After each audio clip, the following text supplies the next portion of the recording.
मां भगवती पीताम्बरा एवं मृत्युंजय महादेव के 10 दिवसीय महामहोत्सव के आज दूसरे दिन पंचांग पूजन, मंडप प्रवेश, देवी देवता स्थापना, प्रतिष्ठा पूजन कार्यक्रम का आयोजन किया गया। यज्ञाचार्य पंडित विष्णु भारद्वाज जी के नेतृत्व में वेद पाठी ब्राह्मणों के द्वारा पूजन कार्य हुआ। ऋग्वेद की ऋचाओं संग करणी मंथन के द्वारा अग्नि भगवान का प्राकट्य एवं दर्शन हुए।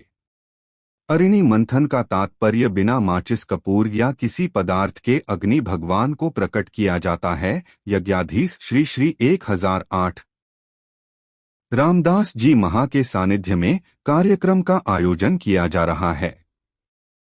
कल से प्रातः 9 बजे से यज्ञ का आयोजन प्रारंभ होगा। दोपहर 1 बजे से 5 बजे तक राम कथा आयोजन प्रतिदिन होगा। रात्रि 8 से 11 हवन होगा।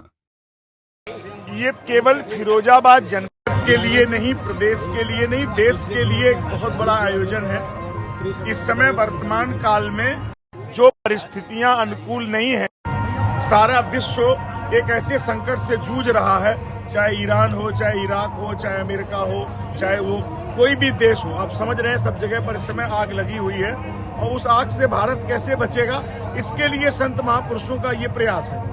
जो कैलकुलेशन ज्योतिष के आधार पर महापुरुषों ने जो गणना की है, उसमें लग रहा है कि 2032 तक समय काल बहुत खराब रहेगा, 26 भी बहुत खराब जा रहा है। तो इसलिए सभी महापुरुष मिल करके बचाने का प्रयास कर रहे हैं और वो प्रयास करना चाहिए। तो यज्ञ के रूप में यह प्रयास किया जा रहा है कि जब यज्ञ से भगवान श्री राम जी अगर प्रकट हुए तो यज्ञ से ही प्रकट हुए।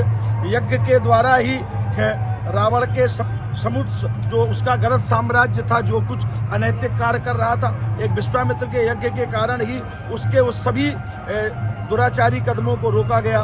तो जैसे उस काल में यज्ञ हुआ और उस यज्ञ से चाहे संसार की कोई संपत्ति ऐसी नहीं जो ना निकली हो। मंथन का अर्थ ही होता है कि जैसे भागवत जी में जो वर्णन है, अरणी मंथन किया गया।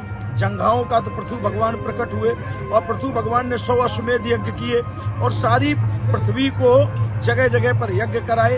तो ये एक ऐसी प्रक्रिया है कि अब जैसे यहाँ पर आप ये नहीं कह सकते हैं, जो लोग सामने थे या उसकी क्लिपिंग आपके पास होगी वो आप उसमें डाल सकते हैं कि कहीं से अग्नि को अलग से लाया नहीं गया।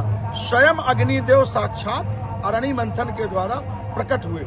वेद मंत्र बोले गए और उन वेद मंत्रों से दैवाधीनम जगत सर्वम और मंत्राधीनांश देवता, देवताओं के अधीन संसार है, देवता मंत्रों के अधीन है और वो मंत्र ब्राह्मणों के अधीन है। तो ये यही वैदिक प्रक्रिया से लाखों लाख लोगों का लाभ मिले।